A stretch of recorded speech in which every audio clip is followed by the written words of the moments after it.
hari ini jadi salah satu bentuk reformasi suara dari rakyat Provinsi Gorontalo. Reformasi Provinsi Gorontalo yang hari ini ketika Prokopimda tidak muncul di tempat ini, maka Provinsi Gorontalo akan hancur kawan-kawanku sekalian. Sudah beberapa jam kami mahasiswa menunggu di sini, tetapi Prokopimda tidak ada yang datang menemani kami di sini kawan-kawan sekalian. Kita ketahui bersama kawan. Sudah bilang kamar tidak tak tunda. Pak, orang juga ini tidak bodoh. Betul Presiden Jokowi tidak menunda apalagi menyetujui apa yang menjadi kebijakan dari masyarakat. Tapi bagaimana wakil rakyat DPR kawan-kawan? Karena yang mengusul penundaan daripada pemilu ini menteri yang biadab kawan-kawan sekalian. Ini wakil-wakil rakyat yang biadab kawan-kawan. Orang kalau ada otak. Jadi orang tahu ketika itu tidak akan terjadi penundaan pemilu, maka harus lahir legitimasi konkret daripada DPR dan Presiden sendiri. Betul tidak kawan-kawan? Saudara, kita sampaikan, kita suara lantangkan di sini. Inna lillahi wa inna ilaihi raji'un. Telah mati pemimpin kita pada hari ini. Hari ini kita mahasiswa kurang lebih dari jam 2 siang berada di sini berpanas-panasan Pak. Tapi sampai dengan hari ini juga konfirmasi dari Prokopimda tidak ada di tempat. Maka jangan salahkan kami kalau aksi kami hari ini akan melakukan aksi yang sangat ekstrim, yang lebih daripada suara kami. Semangat teman-teman, semangat. Tidak mau lari, tidak mau lari. Yakin? Jangan pernah lari sejengkal pun saudara-saudaraku, karena kita berjuang di jalan kebenaran. Yang berada di samping saya, silakan bergabung di belakang sound system. Mas Abse.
Oke, baik. Terima kasih Pak sudah bersedia untuk datang.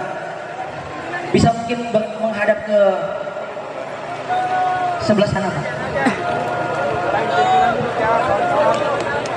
Pak, kami dari Aliansi Mahasiswa dan Rakyat bersama pemerintah, kami Aliansi Mahasiswa dan Rakyat Provinsi Gorontalo itu alhamdulillah sudah melakukan kajian-kajian dan hasil konsolidasi kita adalah sebisa mungkin pemerintah daerah Provinsi Gorontalo atau dalam hal ini Prokopimda bisa berkomitmen sama-sama dengan kita. Alhamdulillah kegiatan yang ada di Gorontalo khususnya 11 April ini dari adik-adik mahasiswa dan aliansi alhamdulillah berjalan dengan baik. Jadi tidak ada sedikit pun riak-riak yang dibuat, tidak ada sedikit pun anggota Polri yang beradu dengan adik-adik mahasiswa, tidak. Alhamdulillah semuanya semua berjalan dengan baik sesuai dengan arahan dari Bapak Presiden, Bapak Kapolri.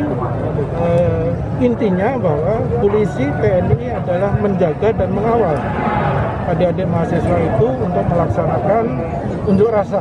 Karena itu hak daripada masyarakat untuk melaksanakan unjuk rasa. Kami dari TNI Polri sepakat untuk mengawal dan mengamankan. Tadi saya sampaikan bahwa syukur alhamdulillah mulai dari pagi sampai siang ini tidak ada sesuatu yang riak-riak untuk anarkis, tidak ada, alhamdulillah. Ini Pak, ini kan sampai malam, kira-kira apa yang menyebabkan ini sampai malam hari? sampai malam ini Mas ya. Ya tuntutannya kan ingin ketemu dengan Forkopimda Provinsi.